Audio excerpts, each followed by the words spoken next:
Hello. Saan ka galing? Kanina pa kita hinahanap. Chinek ko lang yung ibang stalls.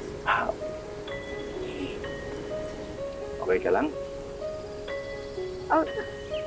Oo. Ayos lang ako. Tita Honey, ang dami pong benta ni Papa. Ay, talaga? Naku, congrats. Dapat siguro i-celebrate natin to, ano? Opo.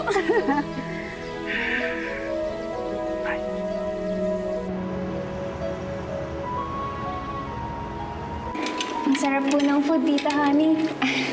Oo nga. Sobra-sobra na talaga ang tulong mo sa amin. Salamat. Naku, wala yun. Malakas kayo sa akin ni Iye. Ano ba talagang relasyon ng dalawa? Wala. Kaibigan lang talaga kami.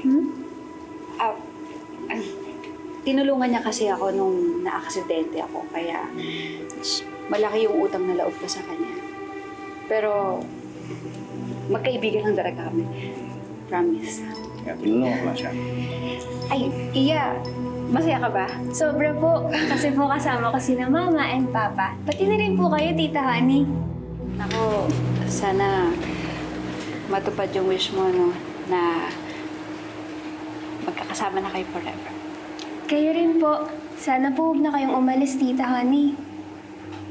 Pero kapag umalis ako, basta pangako mo sa akin na palagi ka magiging nice, ha? Promise po, Tita Honey.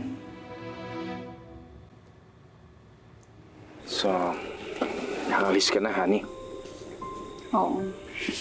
Pinapabalik na ako ng Santay. Paano yung wish mo?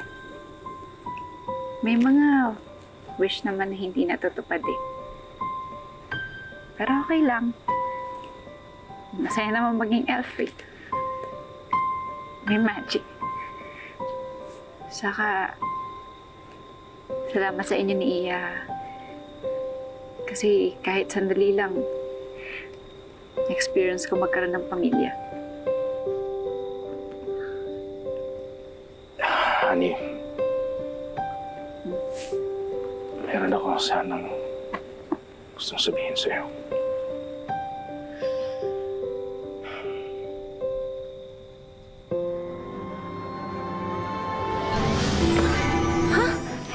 Tara na!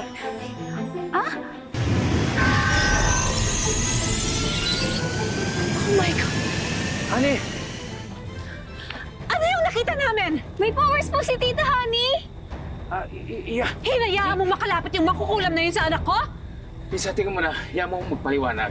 I knew there was something wrong with that woman. Tama pala ako. Hiya Come on, mo- Iya, let's go. Hiya mo akong paliwanag. I made up my mind. Aalis na kami. Punta na kami sa States.